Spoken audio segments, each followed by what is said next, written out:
1 নম্বর মোফাজ্জল হোসেন চৌধুরী মায়া, 2 নম্বর colonel Ziaul Hasan major general বরখাস্ত। 2010 সালের 20 জুন ছিল আপনার বিএনপির ঘোষিত একটা কর্মসূচি ছিল, সে এই বিভিন্ন ইস্যুতে সরকার পতনের বা এই জাতীয় কোনো ইস্যুতে তারা বিএনপি একটা ডাকছে, হরতাল ডাকছিল।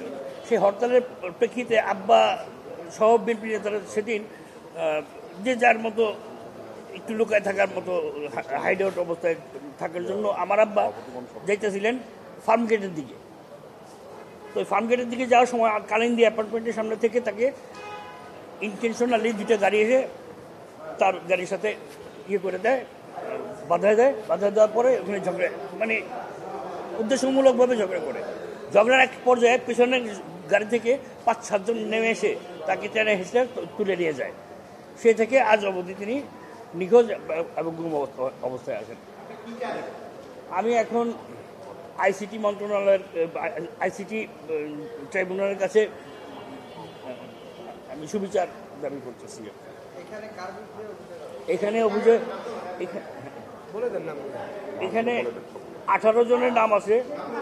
1 নম্বর মোফাজ্জল হোসেন চৌধুরী মায়া, 2 নম্বর colonel Ziaul Hasan major general বরখাস্ত, কমান্ডার সোহেল, কর্নেল মুজিবুর রহমান র্যাবের অতিরিক্ত মহাপরিচালক ছিলেন তৎকালীন, রিয়াজুল ইসলাম ওসি তৎকালীন শেরেবাংলানগর থানা, মেজর এরশাদ র্যাব 2 উপ অধিনায়ক, খান মোহাম্মদ আখতারুজ্জামান যিনি মাটিকাটা ওই আক্তার নামে পরিচিত, ইসমাইল হোসেন চৌধুরী সম্রাট এই ওয়ার্ডের সাবেক কমিশনার, ফরিদ উদ্দিন চৌধুরী রতন, নিসার উদ্দিন আহমেদ কাজল, আফজাল হোসেন সাবেক এমপি কিশোরগঞ্জের এবং উনি বঙ্গবাজার কমপ্লেক্সের সভাপতি, আব্দুর রহমান হুজুর, আব্দুল বাসেত মাস্টার, শাহজাহান খান বঙ্গবাজারের কমপ্লেক্সের সভাপতি, মীর আল মামুন বঙ্গবাজার কমিটির সাধারণ সম্পাদক, বাহাউদ্দিন নাসিম এবং কেন্দ্রীয় অন্যান্য যুবলীগ ছাত্রলীগের আরও অনেকে আছেন। আচ্ছা, এখানে মোফাজ্জল হোসেন চৌধুরী মায়াকে কেন আপনি করলেন? মোফাজ্জল হোসেন চৌধুরী মায়া ছিলেন ওনার পলিটিক্যাল রাইভাল।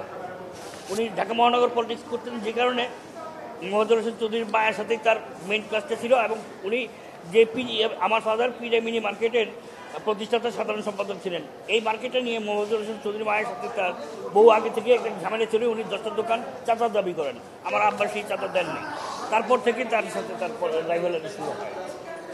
মানে মূলত কি ব্যবসায়িক এবং পরবর্তীতে প্রথমত ব্যবসায়িক, পরবর্তী এটা পলিটিক্যাল। সেই সময় আমরা অনেক চেষ্টা করছি শেখ হাসিনার সাথে দেখা করতে।